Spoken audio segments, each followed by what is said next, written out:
Hello everyone, Matt Guy here. Just wanted to take a few moments to show you all how to field strip or disassemble a Kel-Tec P-3AT.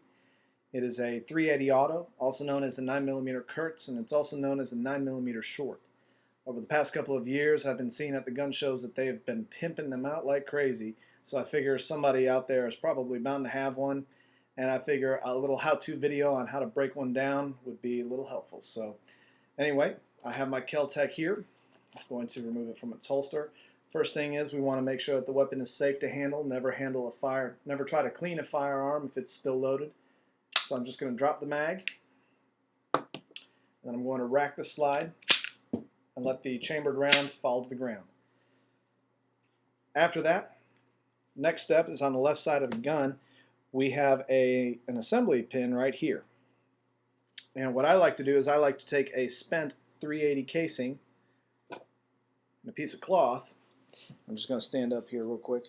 And I like to put the cloth on the slide and use the casing to nudge that pin up.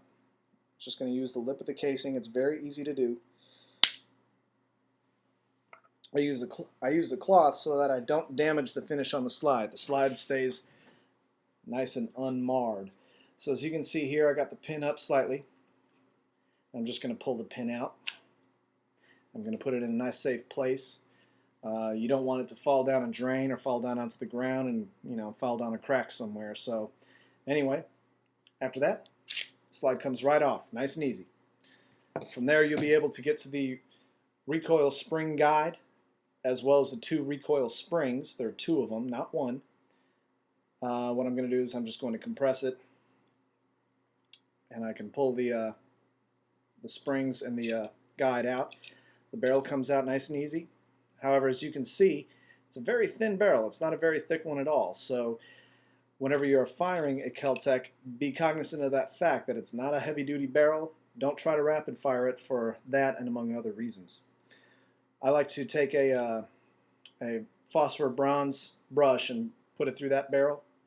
I also like to take a few patches and run it through until they come out nice and clean. I also like to take some Q-tips, and I use Q-tips to clean out like the firing pin assembly and the slide rails on both the slide itself and on the frame. Once that's done, I'm just going to take the barrel, put it back into the slide, and I'm going to take the recoil spring and the recoil spring guide, put it back. Once we're done with that, we're going to clean out the frame.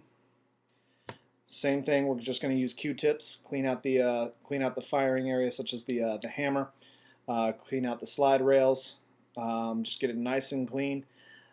I like to use Break Free. The military uses that, but they call it CLP.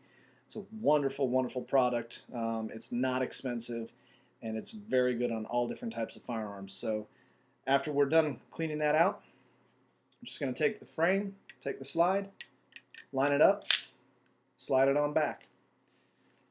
Then what I like to do is I like to nudge the slide back just a little bit until the assembly pin hole. The holes are perfectly lined up, and then I'm just going to slide the pin in. That's it. Make sure she racks nicely, and at that point you can take it out onto the range. Have fun.